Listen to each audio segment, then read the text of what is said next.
तीसरा प्रश्न, हम प्रमादी लोगों के जीवन में सपने ही सपने हैं, पर सपनों का सत्य क्या है? क्या प्रमाद रहते उसे हम जान सकते हैं?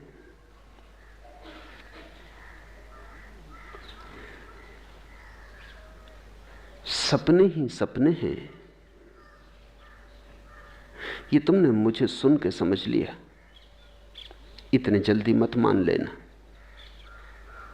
जानना जरूरी है, मानना नहीं। मैंने कह दिया और तुमने मान लिया तो काम ना चलेगा, उधार हो गई बात। तुम्हें ही खोजना पड़ेगा कि सपने हैं।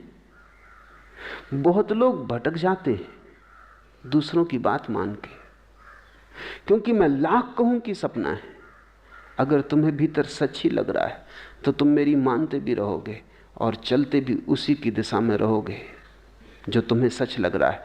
यही तो उलझन है आदमी की। बुद्ध कहते हैं क्रोध पागलपन है। तुमने सुन लिया, इंकार भी ना कर सके। और बुद्ध बलशाली है, जब वो कहते हैं तो उनके कहने में वजन है, जब वो कहते हैं तो उनका पूरा व्यक्तित्व उसका प्रमाण है। तुम इंकार भी नहीं कर सकते, बुद्ध से तर्क भी नहीं कर सकते। और बहुत गहरे में तुम्हारा सोया हुआ बुद्धत्व भी भीतर से हां भरता है कि ठीक है। कितना ही तुम झुठलाओ अपने भीतर को, वो भीतर भी कहता है कि ठीक है। संगीतज्ञ कहते हैं कि अगर कोई बड़ा कुशल संगीतज्ञ वीणा बजाए और दूसरी वीणा कमरे में सिर्फ रखी हो तो उसके तार भी झंझनाने लगते, वो भी जवाब देने लगते, वो भी प्रतिध्वनित होने लगते। पुराने दिनों में तो यही कसौटी थी संगीतज्ञ की कि कोई अगर सच में वीणा बजाने में कुशल हो गया है तो वो तभी कुशल माना जाता था जब दूसरे कोने में रखी वीणा जवाब देने लगे। तुम्हारी वीणा भर बजाने का सवाल नहीं।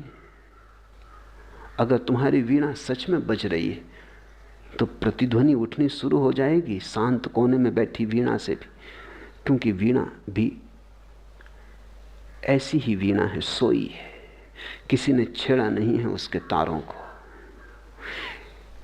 लेकिन ये आवाज छेड़ देगी। जब बुद्ध की बजती वीणा के पास तुम आते हो, या मीरा या चैतन्य की नाचती हुई अपूर्व घटना के पास तुम आते हो, तुम्हारे भीतर का बुद्ध भी संवेदित होता है, संचालित होता है। तुम्हारे भीतर का बुद्ध भी प्रतिध्वनित होता है। तो तुम भी भीतर से अनुभव करते हो कि ठीक है, और बुद्ध का बल है, वो भी कहता है ठीक है। लेकिन इन दोनों के बीच में तुम्हारा अपना अनुभव है, उसकी बड़ी परत है। वो तुमसे कही चली जाती है कि बुद्ध ठीक कहते हैं लेकिन अभी मेरे लिए नहीं। ठीक है अंत में, पर अभी मैं संसारी आदमी हूं। होगा ठीक आखिर में, फिर भी कौन जाने। तुम बीच में संदेह भी उठाते जाते हो, तुम तर्क भी नहीं कर सकते, बुद्ध से लड़ भी नहीं सकते, और बुद्ध को तुम स्वीकार भी कैसे करो। इनकार भी नहीं कर सकते, स्वीकार करना भी मुश्किल है। इन दोनों के बीच दुविधा में तुम्हारा जीवन हो जाता। तब तुम मानते बुद्ध की और करते अपनी। तब तुम मानते तो यही हो, दीवार पे लिख लेते हो क्रोध पाप है, लेकिन तुम्हारी जिंदगी में क्रोध ही क्रोध लिखा होता है। तुम कहते हो ये तो दीवार पे इसलिए लिखा है ताकि याद रहे,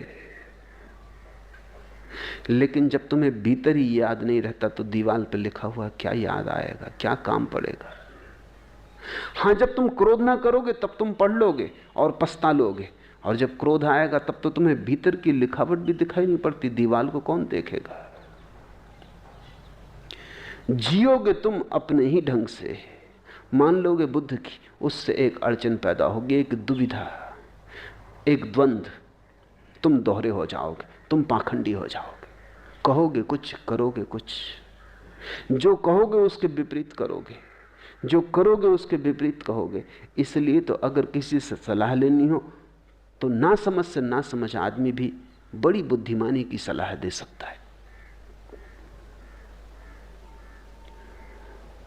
अगर तुम किसी मुसीबत में हो, किसी से भी पूछ लो जो उस मुसीबत में नहीं है, वो तुम्हें ऐसी सलाह देगा कि बुद्ध भी सोचे कि शायद हमसे भी ऐसी सलाह देते न बनती। लेकिन जब तुम उस आदमी को मुसीबत में देखोगे तो तुम पाओगे वो तुम्हारा जैसा ही व्यवहार कर रहा है। अपनी सलाह अपने ही काम नहीं आती। कहाँ भूल हो गई है। मेरे पास लोग आते हैं, वो कहते हैं हमें ज्ञान तो सब है, हमें मालूम सब है कि क्या ठीक है और क्या गलत है, लेकिन ठीक फिर होता क्यों नहीं? ठीक होने के लिए कोरा ज्ञान काफी नहीं। ठीक होने के लिए ध्यान जरूरी है, ज्ञान जरूरी नहीं। ज्ञान के बिना भी ठीक हो सकता है, ज्ञान के होते भी ठीक ना हो, ध्यान चाहिए। मैंने कहा कि सपना है तुम्हारी जिंदगी, मेरी बात मान मत लेना, अन्यथा मुझसे तुम्हें लाभ ना हुआ, हानि हो गई। मैंने तुम्हारी जिंदगी को बदला नहीं, पाखंडी कर दिया। तुम रहोगे तो अपने सपने में भी और कहते जाओगे सपना है। तुम रहोगे तो माया में और माया को गाली देते चले जाओगे।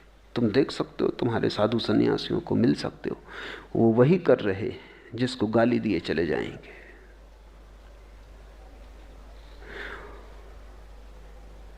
स्वाभाविक है ये द्वंद्व, क्योंकि जो वो कह रहे हैं वो शास्त्रों से उधार है,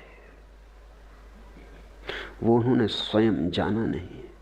सुकरात का बड़ा प्रसिद्ध वचन है, ज्ञान क्रांति है। जिसने जान लिया वो बदल गया। अगर जानने के बाद भी न बदलो तो समझना कि जाना ही नहीं। ये तो प्रश्न बिल्कुल गलत है कि हम जानते हैं फिर बदलाहट क्यों नहीं होती। ये तो असंभव है।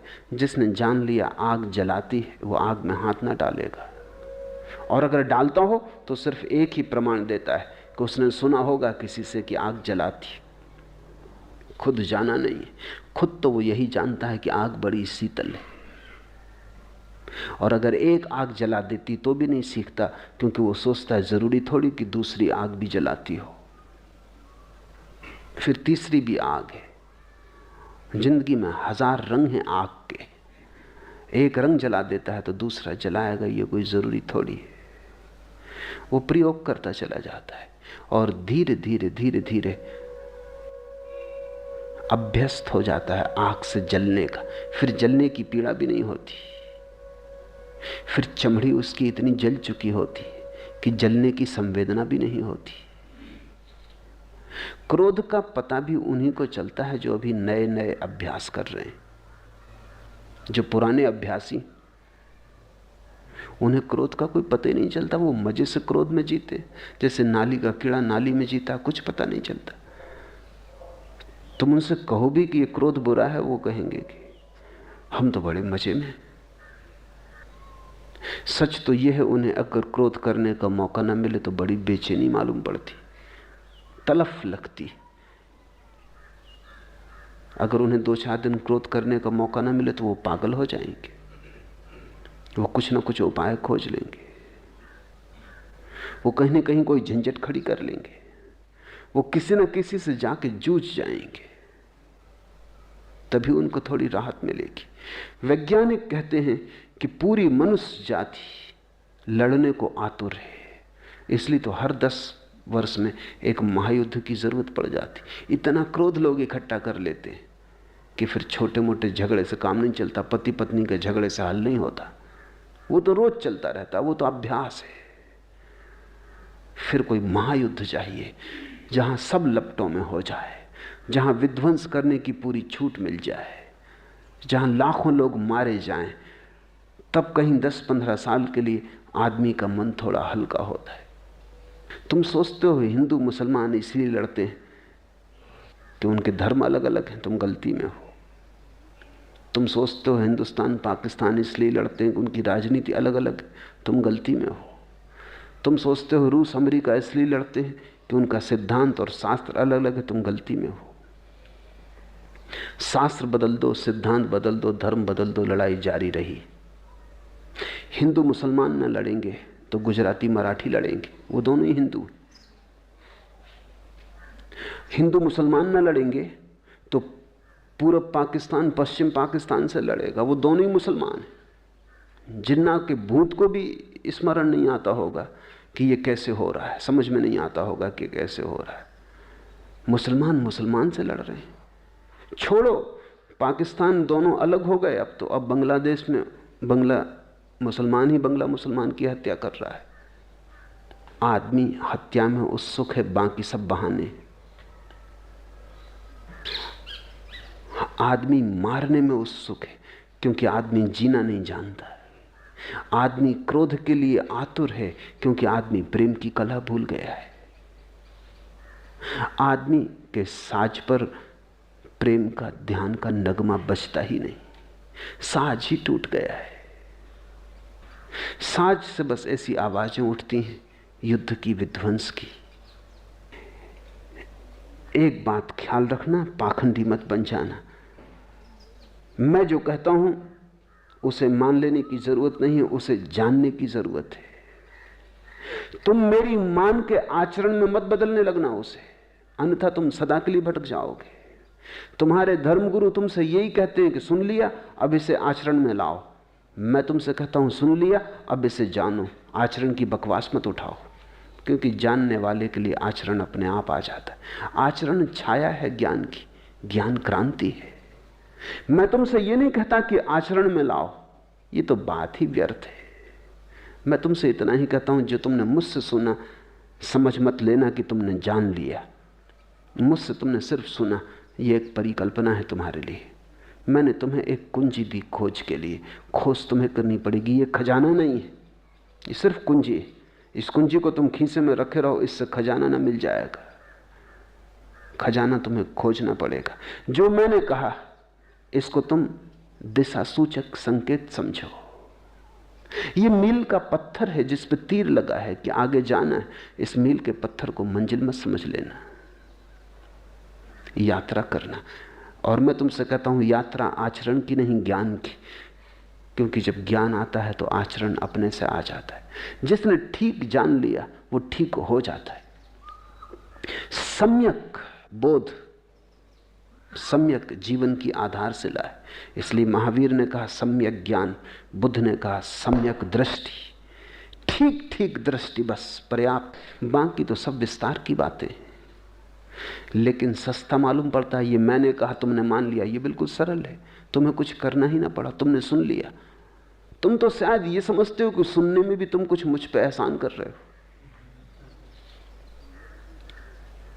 मेरे पास लोग पत्र लिख के भेज देते कि हम आपको इतने दिन से सुन रहे हैं, अभी तक कुछ क्यों नहीं हुआ, जैसे मेरा कोई कसूर है। जैसे उन्होंने इतने दिन से सुना है तो बड़ी कृपा की।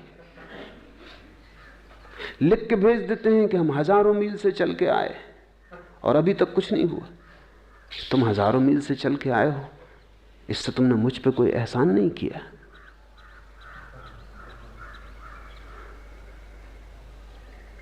कुछ अभी तक क्यों नहीं हुआ? तुम क्या सोचते हो मुझे सुन के ही कुछ हो जाएगा? अगर ऐसा होता तो सारी दुनिया कभी की बदल गई होती। तो दुनिया में दो तरह की मूढ़ताएं हैं। एक मूढ़ता कि लोग सोचते हैं सुन लिया सब हो गया, पंडित हो जाते। दूसरी मूढ़ता सुन लिया उसको आचरण में लाने लगे, पाखंडी हो जाते। सुनो और उसे जानो, वो ठीक सूत्र है। आचरण की चिंता मत करो, और सुनने को जान लिया ऐसा मत मानो, तब तुम सम्यक मार्ग पर हो। तुम्हारे सपने सपने हैं ऐसा मैं कहता हूं, बुद्ध कहते। ठीक ही कहते होंगे ऐसा तुम समझो, इतनी श्रद्धा रखो कि ठीक कहते होंगे, लेकिन खोजना है तुम्हें। उनके ठीक का तुम्हें गवाह होना है। जब तक तुम उनके गवाह न बन जाओ, जब तक तुम भी अपने जीवन के अनुभव से न कह सको कि हां ठीक, तब तक जल्दी मत करना। और सपने को जानने का एक ही उपाय है कि तुम थोड़े जागो। सपने में सपना तो याद नहीं आता, सपने में सपना तो पहचान नहीं आता। सुबह जाग के पहचान आता है कि रात सपना देखा। जब तुम सपना देखते हो तब तो सपना ही सत्य होता है। लोग कहते हैं हम कान की सुनी नहीं मानते, आंख की देखी मानते। मगर आंख की देखी का भी कितना भरोसा। रोज सपना देखते हो, सुबह उठ के पाते हो सब झूठ था। न यहां कान का भरोसा है, न यहां आंख का भरोसा है, यहां भरोसा ही नहीं है। इसलिए बहुत कदम संभाल संभाल के चलना है। सुबह उठ के पता चलता है कि सपना था, रात पता नहीं चलता। और 1000 बार ऐसा हो चुका है, हर रात सपना देखा, हर सुबह पता चला, फिर भी जब तुम सांझ फिर सो जाते हो फिर भूल जाते हो। सपने में ही जागना पड़ेगा, सपने को देखना पड़ेगा। और मजा यह है कि जो जागता है वही देख पाता है कि सपना सपना है। और साथ में यह भी कि जैसे ही तुम देख पाते हो सपना सपना है, सपना तिरोहित हो जाता है। तुम जाग गए, फिर सपना हो कैसे सकता है? तो उन्होंने ही जाना जो जागे, और जिन्होंने जाना और जागे उनका सपना मिट गया। तो जागना ही सपने से मुक्त होने की भी कला है, सपने को जानने की भी और सपने से मुक्त होने की भी।